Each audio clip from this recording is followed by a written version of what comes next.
So more outgoings. Can it be possible that, of course, we know the Turkish window is on for the next 5 days, but more importantly, which are the outgoings that Arsenal can actually be ready for? Because I think, yes, we've got some news about the outgoings. Certain Turkish clubs are actually minimum targeting at least 2 signings away from Arsenal. 2 players might leave Arsenal in the upcoming days, so watch out for them as I cover those news as well. So without any further ado, let's just talk about the news that we have. Is talking about Arteta on Tomiyasu, who says, again, we followed him for a while. We needed a fullback who could be very versatile, can play as a centre back, can play in a back three. Tommy has his capacity. He's 22 years of age, but has some really good experience in Serie A and at international level. And talking about international level and with the qualities we're looking for, and talking about signing some young players with experience.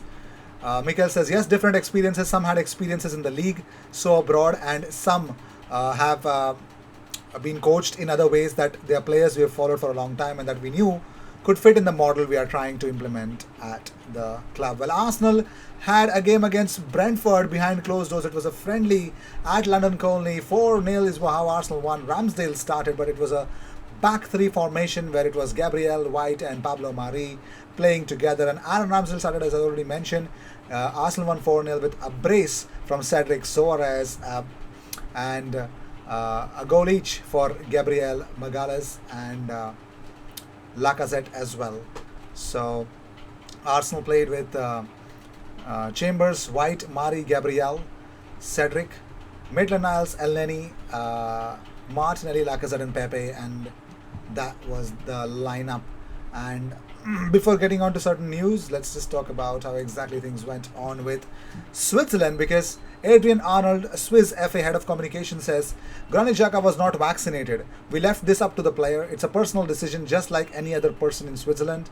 All the other players in the team have been vaccinated or have recovered. And apparently no Granit Xhaka. Yeah. And 17-year-old Charlie Patino was in action against Brentford today, as he was substituted to Mohamed Elneny from the 33rd minute, and it looks like he had a wonderful time, as well as described by Charles Watts as well.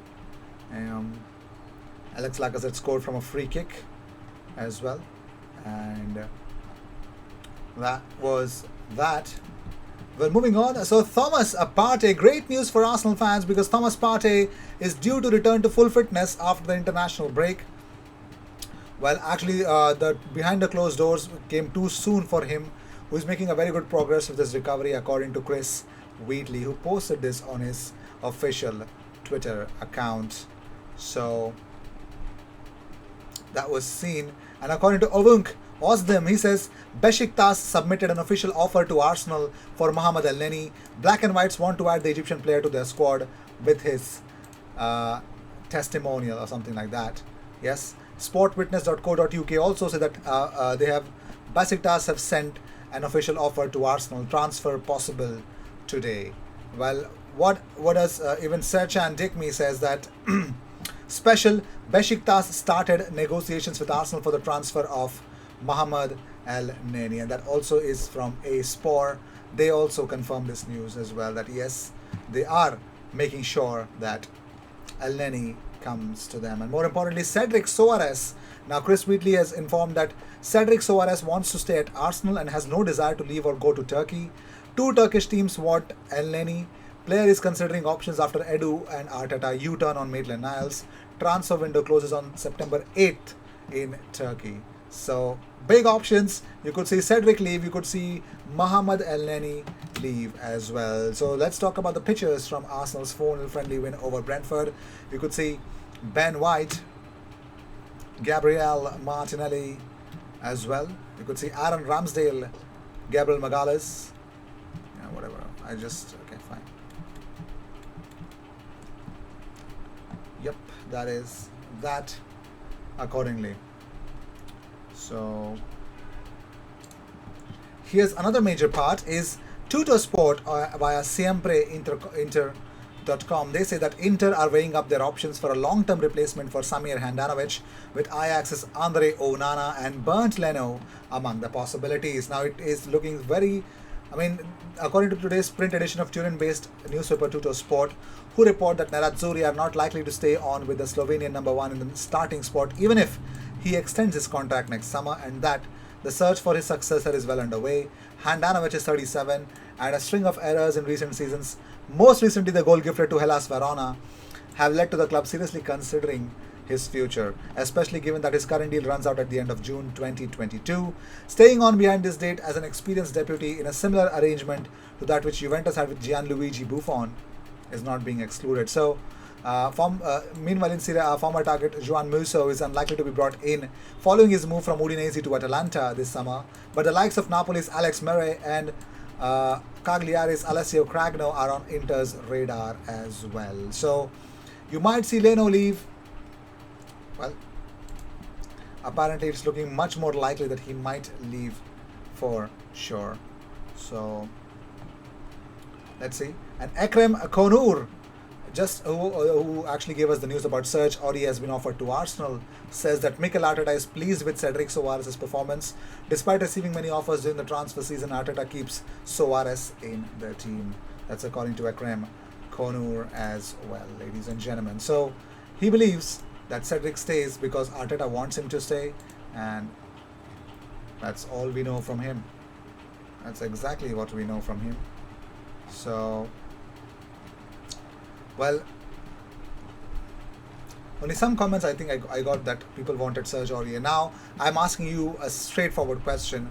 Would you want Elneny and another signing to leave? Elneny, let's talk just about Elneny. Let's not talk about Cedric Soares because he's firmly committed. So, do you think Arsenal should sell Mohamed Elneny in this transfer window? Does it make sense to you that Arsenal sell Mohamed Elneny right now, or keep him at least in this transfer window? But when you talk about the depth in that midfield, at least in January, well, with Xhaka out because of the virus, he'll be out for some days. Of course, he won't play the next Premier League game because of the red card.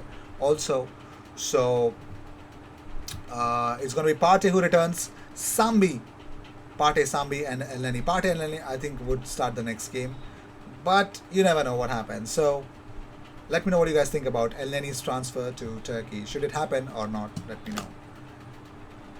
Moving on. So, Adam Ray Vosge has actually brought in certain stats about Tomiyasu and Emerson and Bellerin. It's a comparison about them. So, Emerson Royal 2020-2021, 2,993 minutes. Tomiyasu 2019-2020, 2,532 minutes. Hector Bellerin's 2020-2021, 2,093 minutes is a statistical comparison between them. If you can actually check out, one in the blue is Emerson.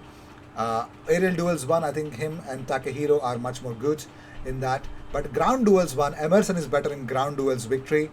But apart from that, I think the only thing that Emerson brings to the table might be tackle and interceptions, but that's exactly what Takehiro brings in as well.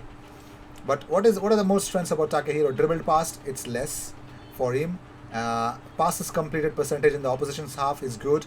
Passes completed in the opposition's half, yes.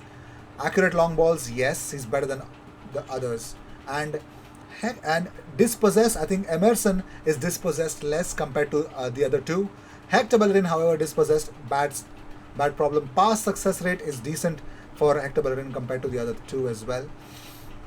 And accurate long balls, I think Hector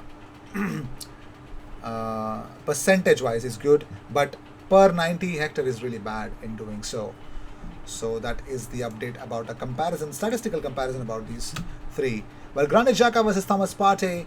Granit Xhaka, it's of course last season for both of them. 2,522 minutes for Granit and 1,534 minutes for Thomas Partey.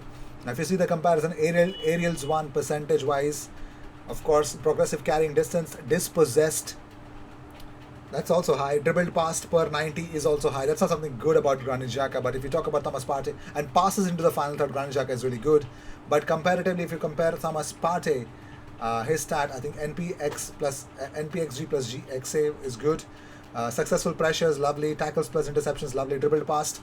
So dribbles completed, better. Progressive carrying distance is not that good comparatively. But Thomas Partey really passes into the final third, almost near as good. Shot creating actions, better than Granit Xhaka as well.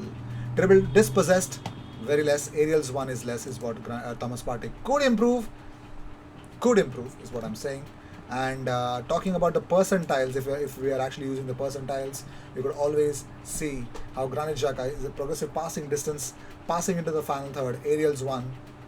That's really good. But Thomas Partey, dribbles completed, tackles and interceptions. So you know what these two bring together if they play together. Of course, we've seen that, but still, I thought, why not waste your time by sharing this as well? So with this, I'd like to end this episode. Thank you so much for tuning in. If you seek daily Arsenal content, best place to be, consider subscribing. Cheers.